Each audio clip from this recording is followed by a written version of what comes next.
Hello everybody. आज हम पढ़ने जा रहे हैं टू स्टोरीज अबाउट फ्लाइंग। तो जैसा कि आप देख ही रहे हो कि स्टार्टिंग में ही लिखा है टू। इसका मतलब कि हम यहाँ पर कोई भी दो कहानी पढ़ेंगे। Yes, you are absolutely right. And number 1 is his first flight, number 2 is black aeroplane. So his first flight को लिखा है लाइम ऑफ फ्लैहर्टी ने, ब्लैक एरोप्लेन को लिखा है फ्रेडरिक फॉर्सिथ ने। दोनों ही स्टोरीज बहुत ही अमेजिंग है, हमें इनसे बहुत कुछ सीखने को मिलेगा। तो आगे बढ़ते हैं। सबसे पहले हमें पढ़ना चाहिए before you read. Before you read में लिखा है since the earliest times humans have dreamt of conquering the skies. Here are two stories about flying. A young seagull is afraid to fly. How does he conquer his fear? A pilot is lost in storm clouds. Does he arrive safe? Who helps him? और फिर लगा है question mark. Absolutely, ये बहुत ही ज्यादा amazing story है और आप सभी जानते हैं कि बहुत पहले से ही ह्यूमंस की हमेशा से ये ड्रीम मतलब सबका रहा ही है। हम ह्यूमंस का हमेशा से ड्रीम क्या रहा है कि हम स्काईज को कंकर कर जाएं, मतलब आसमान में उड़े, खुल करके अपने आप को आसमान से भी विजयी बना ले, आसमान के ऊपर उड़े। तो यहाँ पर दो स्टोरीज हैं अबाउट फ्लाइंग। और पहली स्टोरी में ये बताया जा रहा है कि एक जो यंग सीगल है, सीगल क्या होता है? सीगल एक तरह का पक्षी होता है, हिंदी में इसको हम बोलते हैं गरुड़, ठीक है। तो ये उड़ने से डरता है, तो हमें ये पता चलेगा कि कैसे वो अपनी इस डर से जीत हासिल करता है। और नेक्स्ट वन है कि pilot is lost in storm, ठीक है। एक पायलट है जो कि एक तूफान में फंस चुका है। अब पायलट है तो ऑब्वियसली एरोप्लेन चला रहा होगा आसमान में, है ना। अचानक से तूफान आ जाता है, वो फंस जाता है, तो क्या वो सेफली अराइव कर पाता है? इसकी कौन मदद करता है? ये सारी स्टोरी, ये सारी चीजें हम आज की इस कहानी में देखेंगे, जानेंगे। तो सबसे पहले देखते हैं हिज फर्स्ट फ्लाइट, ठीक है। The young seagull was alone on his ledge. तो जो यंग सीगल था, ठीक है, जो यंग सीगल था वो अपने लेज पर अकेला था। लेज क्या होता है? जैसे ऐसे समझिए कि इस तरीके से ये एक कोई जगह है, एक ऊंची सी ये जमीन है और ये एक ऊंची सी जगह है। तो उसके इस प्लेस पे, एकदम किनारे पे, इस जगह पे वो एक यंग सीगल है जो कि यहाँ पर अलोन है। Okay, so his two brothers and his sister had already phloem away the day before. इसका मतलब ये है कि उसका जो यंग सीगल थे ना, उसके जो दोनों ब्रदर और सिस्टर थे, वो ऑलरेडी वहां से उड़ चुके हैं एक दिन पहले। He had been afraid to fly with them, पर उसको जो है डर लग रहा था वहां से उनके साथ जाने के लिए, उड़ के जाने के लिए। Somehow when he had taken a little run forward the brink of the ledge and attempted to flap his wings, he become afraid. जैसे ही वो कोशिश करता थोड़ा सा आगे दौड़ने की, बढ़ने की और उड़ने की, वो तुरंत डर जाता है ना। ब्रिंक मतलब क्या होता है? ब्रिंक मतलब होता है extreme ledge of land before a steep slope और अ बॉडी और वाटर। वही मतलब है कि एक कोना है एक तरह का, जैसे मैंने आपको ये बताया था, एक कोना है, वहां से जो है उसको डर लग रहा था। एक नीचे क्या है, जैसे मैंने आपको नीचे जमीन बताया, वैसे यहाँ पर जो केस है वो नीचे पानी का है, कि पानी के ऊपर एक कोई जगह है, बिल्कुल कोने में, एकदम स्टीपेस्ट वाला एरिया है, स्लोप है, ढलान है, उसी को हम ब्रिंक बोल रहे हैं यहाँ पर। The great expanse of sea stretched down beneath and it was such a long way down। मतलब नीचे के जो जमीन वाला एरिया है, जो नीचे वाला एरिया है, वहां पर एक बहुत बड़ा सा समंदर है, बहुत बड़ा सा समंदर है, ठीक है, गहरा है काफी ज्यादा। उसके बाद है he felt that his wings would never support him। उसको क्या लगता था कि कभी भी उसके जो विंग्स हैं, ठीक है, वो उसको कभी भी सपोर्ट नहीं करेंगे। So he bent his head and ran away back to the little hole under the ledge where he slept at night। तो उसको हमेशा से लगता रहा कि कभी भी उसके विंग्स उसको सपोर्ट नहीं करेंगे, इसलिए वो हमेशा पीछे चला आता दौड़ करके और उस लिटिल होल में जाकर के बैठ जाता जहां पर कि वो सोता था, ठीक है। नेक्स्ट आगे कहा जा रहा है even when each of his brothers and his sister whose wings were far shorter than his own ran to the brink, flapped their wings and flew away, he failed to muster up courage to take that plunge which appeared to him so desperate। मतलब कि बल्कि जो उसके जो brother और sisters थे ना, जो ब्रदर्स थे और his related sister, sorry sisters नहीं, सिस्टर। ब्रदर्स का मतलब उसके भाई एक से ज्यादा है और सिस्टर का मतलब एक ही सिस्टर है, लिटिल सिस्टर। तो उसकी जो सिस्टर रहती है वो उससे छोटी है और उसके ब्रदर्स है। ऐसा कहा जा रहा है कि वो तो उड़ जाते हैं, पर इसको उड़ने में बहुत दिक्कत होती थी, कभी उड़ नहीं पा रहा था क्योंकि वो करेज को मस्टर अप नहीं कर पा रहा था। मस्टर अप का मतलब क्या होता है? To gather, to bring together, to collect, to assemble, ये सारी चीजें, मतलब इकट्ठा नहीं कर पा रहा था, वो अपने अंदर साहस जुटा नहीं पा रहा था कि किस तरीके से मैं यहाँ से कूद जाऊं, मैं उड़ जाऊं, ठीक है। आगे है his father and mother had come around calling to him shrilly, upbraiding him। अब उसके जो फादर और मदर थे वो उसको बुला रहे थे। कैसे बुला रहे थे? श्रीली। श्रीली का मतलब क्या होता है? श्रीली बेसिकली होता है with a high pitched and piercing voice, मतलब एक डांटना टाइप सा होता है ना, कि बहुत तेज आवाज में चिल्ला करके बुलाना। और अपब्रेडिंग का मतलब भी क्या होता है? डांटना होता है। तो एक अलग अलग शब्द है, जस्ट और कुछ नहीं। उसके बाद है कि threatening to let him stamp on his ledge unless he flew away। मतलब उसको जो है आकर के डरा रहे हैं कि अगर नहीं उड़ोगे तो तुमको हम खाना नहीं देंगे, तुम्हें ऐसे भूखा रखेंगे। ठीक है, कौन ऐसा करता है? उनके father and mother. But for the life of him he could not move. अब सोचिए कि उसको उसके फादर मदर इस तरीके से बोल रहे हैं कि तुम्हें हम भूखा रखेंगे और तुम नहीं उड़ोगे, फिर भी उसके अंदर इतना ज्यादा डर है कि वो हिल तक नहीं पा रहा। That was 24 hours ago. ठीक है, 24 घंटे पहले ये चीज था, मतलब टोटल एक दिन बीत चुका है, वन डे जो हैज गॉन, पर उसके अंदर ये चीज साहस नहीं आया अभी भी। Since then nobody had come near him. The day before all day long he had watched his parents flying about with his brothers and sisters, perfecting them in the art of flight, teaching them how to skim the waves and how to dive for the fish। इसका मतलब क्या है कि पूरा पूरा एक दिन बीत चुका है, उसके पास कोई नहीं आया, वो सिर्फ अपने पेरेंट्स को देख रहा है कि किस तरीके से उसके जो पेरेंट्स हैं उसके ब्रदर और सिस्टर को सिखा रहे हैं कि कैसे आपको उड़ना है, उसको उनको जो है परफेक्ट कर रहे हैं, किस तरीके से आपको फिश के लिए छलांग लगानी है, उसको अपना शिकार बनाना है। और स्किम का मतलब होता है to move lightly just about a surface here the sea. यहाँ पर सरफेस का मतलब सी से इसलिए लिखा है हियर द सी। एक लाइटली जिसे हम कहते हैं ना कि हल्का फुल्का आराम से मूव करना, हिलना, वो सारी कला जो है उड़ने की वो सिखा रहे हैं उसके भाई बहन को। पर उसके पास एक दिन बीत गया, कोई आया नहीं। He had in fact seen his older brother catch his first herring and devour it standing on a rock while his parents circled around raising a proud cackle। इसका मतलब क्या है कि उसने अपने ओल्डर ब्रदर मतलब कि अपने बड़े भाई को ये भी करते हुए देख लिया कि उसने अपनी फर्स्ट हेरिंग, हेरिंग का मतलब क्या है यहाँ पर? A soft fine sea fish. मतलब उसने अपना पहला शिकार भी जो है वो उसको जो है उसको पकड़ लिया उसने। ठीक है, जैसे कि उसके पेरेंट्स उसको सिखा रहे थे किस तरीके से आपको फिश वगैरह डाइव करना है, अपना शिकार उसको पाना है। ठीक है, तो ये जो इनके यंग ब्रदर सॉरी ओल्ड जो ब्रदर थे उन्होंने अपना फर्स्ट जो है शिकार हासिल कर लिया। ये तक कि उसने देख लिया कि उसके पेरेंट्स इस चीज के लिए काफी ज्यादा प्राउड फील कर रहे हैं। And all the morning the whole family had walked about on the big plateau midway down the opposite cliff, taunting him with his covered eyes। मतलब क्या है कि उसके जो पेरेंट्स हैं वो वहीं बिग प्लेटू, अब प्लेटू एक जस्ट जमीन से उठा हुआ थोड़ा सा ऊपरी हिस्सा होता है। जैसे मान लीजिए कि ये अगर एक नॉर्मल आपकी फ्लैट सरफेस है तो इससे थोड़ा सा उठा हुआ ऐसा कुछ रहेगा, तो इस उठे हुए एरिया को हम क्या बोलते हैं? इसको बोलते हैं प्लेटू। तो ये बिग प्लेटू जो था, यहाँ पर इनके जो पेरेंट्स थे वहीं पर चल रहे थे। अपोजिट क्लिफ टाउंटिंग है। अब जैसे इस तरफ अगर ये होंगे, बीच में समंदर होगा और इस तरफ उनके पेरेंट्स और उनके ब्रदर सिस्टर होंगे, तो यहाँ से उनके जो पेरेंट्स हैं उनको टॉन्ट कर रहे हैं। उनकी इस कवर्डिस का मतलब क्या होता है? लैक ऑफ ब्रेवरी, मतलब तुम्हारे अंदर साहस नहीं है, तुम उड़ नहीं पा रहे हो, ये सारी चीजें। फिर उसके बाद the sun was now ascending the sky blazing on his ledge that faced the south. वही बता रहे हैं कि अब दिन जो है ढल रहा है और blazing on his ledge that face the south, मतलब इनका जो लेज है ये साउथ की तरफ है, तो ये अब सन इस तरफ आ रहा है। ठीक है, he felt the heat because he had not eaten since the previous nightfall. उसने रात से ही कुछ नहीं खाया, इसलिए उसको बहुत तेज से भूख लगी रहती है। ठीक है, ही stepped slowly out to brink of the ledge and standing on one leg with the other leg hidden under his wing, he closed one eye then the other।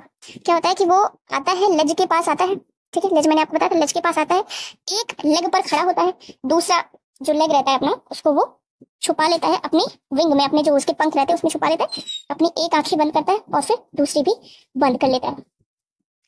ये इस तरीके से ये लेज है, ये आपका लेज है। ठीक है, ये इस तरीके से यहाँ पर बैठा हुआ है आपका seagull.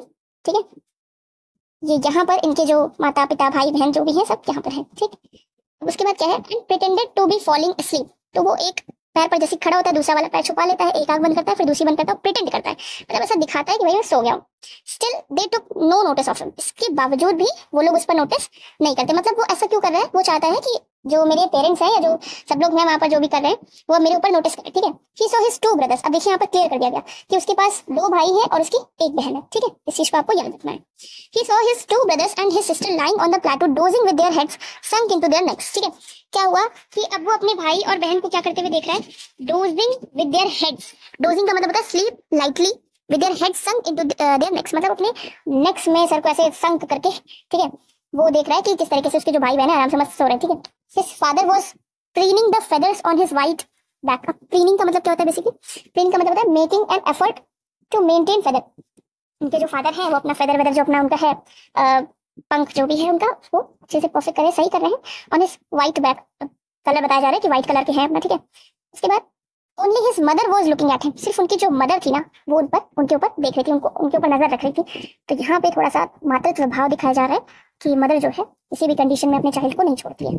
She was standing on a little high hump on the plateau, her white breast thrust forward. ठीक है, क्या होता है कि वो जैसे आपने फिगर में देखा था, ये था फिगर आपका, तो इससे ऊपर वाला प्लेटो ये है। ठीक है, इस जगह पे आपका ये पंक्षी है, इसके ऊपर वाला फ्लेवर फ्लेवर कह रहे हैं सॉरी, इससे ऊपर वाला जो आपका प्लेटो है वो ये है। तो यहाँ पर उनकी जो मदर रहती है आकर के देखती है अपने बच्चे को और थोड़ा सा आगे की तरफ बेंड होती है। आगे देखते हैं वो क्या करती है। Now and again she tore at a piece of fish that lay at her feet and then scraped each side of her beak on the rock. Fish का एक टुकड़ा लेती है, ठीक है, फिश है उसका एक टुकड़ा लिया उन्होंने, उसको उन्होंने तोड़ा। Then scraped each side of her beak on the rock side of the food maddened him. How he loved to tear food that way, scraping his beak now and again. अब जैसे बच्चा बहुत भूखा है, अब उसके सामने वो फिश का जो पीस है उसको तोड़ रही है उस तरीके से अच्छे से, तो उसको काफी ज्यादा भूख लग जाती है, तो उसको क्रेविंग होती है इस चीज की कि मुझे भी काश मिल जाता, ठीक है। उसके बाद वो क्या बोलती है, गा गा गा, he cried begging her to bring him। तब उसको कहती है कि मैं जो है खा रही हूँ, गा गा गा, और तुम भी खाओ, ठीक है। गा काओ, अब ये तो उनके वर्ड्स हैं। she screamed back derisively, ठीक है। तो उसके बाद क्या होता है कि derisively का मतलब क्या है वैसे, in a manner showing someone that she or he is stupid। यहाँ पर क्या है कि ये जो है चिल्ला करके उसको बुलाती है, जैसे होता है ना कि जैसे बच्चे को चॉकलेट दिया जाता है, उसको लालच दी जाती है कि आओ पीछे पीछे आओ मेरे, तो उस तरीके से उसकी जो मदर है वो उसको फिश का टुकड़े से उसको बुला रही है उसको, बट ही केप्ट कॉलिंग प्लांटेटिवली। तो वो बुलाए ही जा रहे हैं उनको प्लांटेटिवली का मतलब यहाँ पर क्या है, एक्सप्रेसेस सैडनेस, मतलब उसी दुख के साथ अपनी मदर को बुलाना चाह रहा है। And after a minute or so he uttered a joyful scream. His mother had picked up a piece of the fish and was flying across to him with it. He leaned out eagerly, tapping the rock with his feet, trying to get nearer to her as she flew across. But when she was just opposite to him, she halted, her wings motionless, the piece of fish in a beak almost within reach of his beak. He waited a moment in surprise, wondering why she did not come nearer, and then maddened by hunger, he dived at the fish। ठीक है, देखिए ये है पानी, इस जगह पे है पानी, और ये जैसे मैंने आपको बताया था, लेज बताया था, तो बिल्कुल पास में उनकी मदर यहाँ पर आ जाती है, ठीक है। ये मान लीजिए आपके सीगल है, यहाँ पर उनकी मदर आ गई है, इसी के आसपास उड़ रही हैं, ठीक है, फिश के साथ इसी के आसपास उड़ रही हैं, और बिल्कुल किनारे पर आकर के खड़ी हो जाती है, मतलब देती नहीं है उसको, ठीक है। तो वो सोचता है कि मुझे मेरी मदर फिश क्यों नहीं दे रही है, ठीक है। तो एक मैडन मतलब एक पागल होकर के, भूख की मारी पागल होकर के बिल्कुल अपनी मदर के पास चला आता है, और जैसे ही वो फिश लेने के लिए हाथ आगे बढ़ाता है, तुरंत ही उनकी मदर वहां से हट जाती हैं और वो फिश को छोड़ देती है, और ये फिश के पीछे क्या करता है, कूद जाता है, ठीक है, एकदम डाइव ओवर हो जाता है, कूद जाता है, ठीक है। अब क्या होता है वो देखते हैं। आगे है with a loud scream he fell outwards and downwards into space।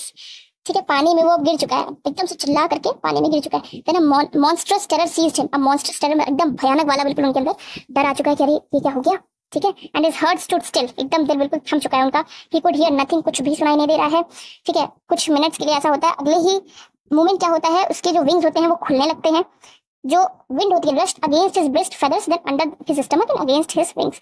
जैसे विंग्स है तो विंग्स ऐसे उसके ओपन होते हैं, विंग्स ओपन हुए, अब हवा चल रही तो विंग्स थोड़ा सा पीछे की तरफ मूव होंगे, विंग्स पे प्रेशर लगेगा थोड़ा सा पीछे की तरफ मूव होंगे, ऐसे ही थोड़ा सा उसके स्टमक के पास भी हो रहा है, ठीक है। हवा उसके अगेंस्ट में चल रही है ना, वही चीज बताया जा रहा है। He could feel the tips of his wings cutting through the air। अब वो फील क्या कर पा रहा है कि उसके जो विंग्स हैं, विंग्स के टिप्स, ये इस कोने पर विंग्स का जो उसका टिप है, इस तरीके से कुछ उसके विंग्स होंगे ना, तो विंग्स के टिप जो है वो हवा को चीरते हुए कैसे आगे बढ़ रहे हैं, उस चीज को फील कर सकता है। He was not falling headlong now। अब वो गिर नहीं रहा है, ठीक है। He was soaring gradually downwards and outwards। He was no longer afraid। अब उसके अंदर से वो डर खत्म हो चुका है, वो धीरे धीरे ओपन हो रहा है, फिर नीचे जा रहा है, फिर एकदम से उसके विंग खुल रहे हैं।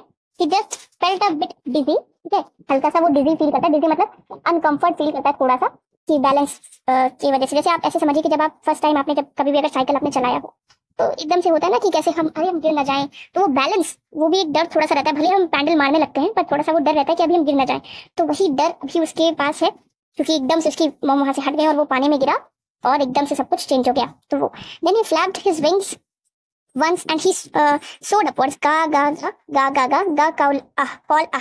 His mother swooped past him, her wings making a loud noise. He answered her with another scream. Then his father flew over him screaming. He saw his two brothers and his sister flying around him, curveting and banking and soaring and diving। ठीक है, अब इन सबका हम मतलब समझते हैं। कर्वेटिंग का मतलब क्या होता है, leaping like a horse, horse की तरह लीप करना, ठीक है। अब उसमें वो बैंकिंग का मतलब क्या होता है, flying with one wing higher than the other, ठीक है।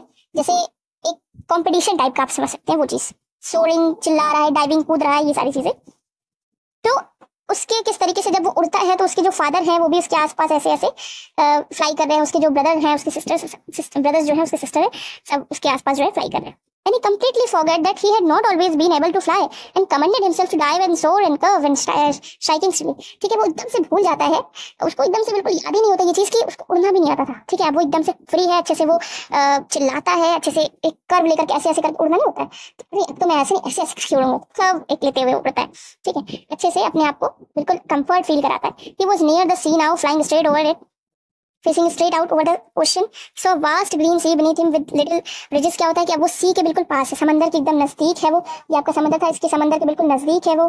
ठीक है, फ्लाइंग स्ट्रेट ओवर इट, बिल्कुल इसके स्ट्रेट ऊपर से बिल्कुल एकदम से जा रहा है, फ्लाई कर रहा है, facing straight out over the ocean, बिल्कुल अच्छे से सारी चीजें फेस कर रहा है। ठीक है, फिर उसके बाद क्या होता है, he turned his beak sideways and caught amusedly। caught amusedly का मतलब क्या होता है, harsh cry that shows amusement। कि जैसे होता नहीं कि आप जब किसी चीज को पालो तो वो जो एकदम खुश होने वाले आंसू होते हैं और चिल्लाना होता है लाइक टाइप का, तो वो चीज उसके अंदर आता है, एक्साइटमेंट उसके अंदर आ जाता है कि अरे मैंने कर लिया। ठीक है, his parents and his brothers and sister had landed on this green flowing ahead of him। ठीक है, अब उसके जो पेरेंट्स हैं, उसके जो ब्रदर्स हैं, सिस्टर है, वो उसके पास लैंड करते हैं। ठीक है, they were beckoning to him। beckoning का मतलब क्या होता है, make a gesture with a hand to courage someone. ठीक है, एक जैसे आप किसी को करेज देने के लिए, किसी हिम्मत देने के लिए, क्या मैं तुम्हारे साथ हूँ भाई। ठीक है, तो वो वाला एक करेज देने के लिए उसके जो ब्रदर्स हैं और उसकी सिस्टर हैं आते हैं सब। ठीक है, he dropped his legs to stand on the green sea। ठीक है, क्या करता है कि अपने लेग्स को नीचे करता है सी पर जो है खड़े होने के लिए, समंदर पर खड़े होने के लिए। his legs sank into it, उसका जो पैर है वो उसमें डूबता है। he screamed with fright, फिर से वो डरता है। and attempt to rise again, और फिर से वो कोशिश करता है उड़ने की, flapping his wings, अपने विंग्स को खोलते हुए वो फिर से ट्राई करता है। but he was tired and weak with hunger and he could not rise, क्योंकि वो थका हुआ था, उसने एक दिन से कुछ खाया नहीं था, उसको भूख लगी थी, तो वो उड़ नहीं पा रहा था। ठीक है, exhausted by the strange exercise, his feet sank into the green sea and then his belly tested and he sank no farther। तो क्या होता है कि उसका जो फीट है वो पानी में जाता है, जैसे पानी में डूब जाता है, फिर उसकी बेली तक पानी आता है और उसके बाद वो और नहीं डूबता है, फिर उसके बाद वो उस पर तैरने लगता है। अराउंड हिम उसकी फैमिली जो है वो खुश होती है, उसकी तारीफें करती है। ठीक है, their beaks were offering him scraps of dog fish, तो उसको अपने बीक से मतलब चोट से क्या कर रहे हैं, जिसको डॉग फिश ऑफर करने के लिए, और तुम्हें भूख बहुत लगी। He had made his first flight. तो ये आपकी थी स्टोरी कि उसने कैसे फर्स्ट फ्लाइट अपनी मेड की, कैसे उसने बनाई। तो इस स्टोरी में एक करेज बताया गया है कि जब तक आप किसी चीज का आपके अंदर अगर डर है कि ये चीज कैसी होगी, क्या होगी, तो उस चीज को आपको करना ही पड़ेगा, बिना किए वो डर नहीं जाएगा। जैसे कि यहाँ पर उसको उड़ने से इतना डर लग रहा था, ये स्टोरी बहुत ही ज्यादा आपको मोटिवेशन प्रोवाइड करती है कि किस तरीके से आप बहुत बड़े से बड़े डर को आप कंकर कर सकते हो। अगर आपको ये डर लगता है कि आप कभी भी कभी भी आप अकेले कुछ चीजें कर नहीं सकते, तो आप वो करके देखो। आप वो जब चीजें फेस करोगे, जैसे इसने ये जब पानी के अंदर था तब उसकी जो हार्ट बीट थी ना वो टोटली वॉज गॉन, तो उस चीज को उसने फेस किया, फिर एकदम से वो राइज किया। मतलब जो आपके अंदर नेचुरल पावर है वो निखर के आएगी, आपको पता चलेगा कि अच्छा ये मेरी शक्तियां हैं। जब तक आप उस डर को फेस नहीं करते, आपको अपनी शक्तियों का अंदाजा नहीं होता है। जब आप उस डर को फेस करोगे, आप अपनी शक्तियां जानोगे, और जैसे ही आप अपनी शक्तियां जानोगे, आप उसका यूज करोगे। जैसे कि उसने किया, जैसे वो डूब रहा था तो उसके जो पंख थे ना वो खुद ब खुद उड़ रहे थे, ऐसे खुल रहे थे, वो अपने आप खुल रहे थे। पहले उसको बिलीव नहीं हो रहा था कि ऐसा होगा, पर ऐसा हुआ है ना, हवा का प्रेशर लगा, पंख पीछे आगे छो रहे थे। तो ये चीजें हैं। तो आई होप कि आपने बहुत कुछ सीखा होगा इस स्टोरी से और आप इसे अपनी लाइफ में अप्लाई करेंगे। तो जो नेक्स्ट स्टोरी है ब्लैक एरोप्लेन, उसको नेक्स्ट वीडियो में देखेंगे। तब तक के लिए थैंक यू सो मच।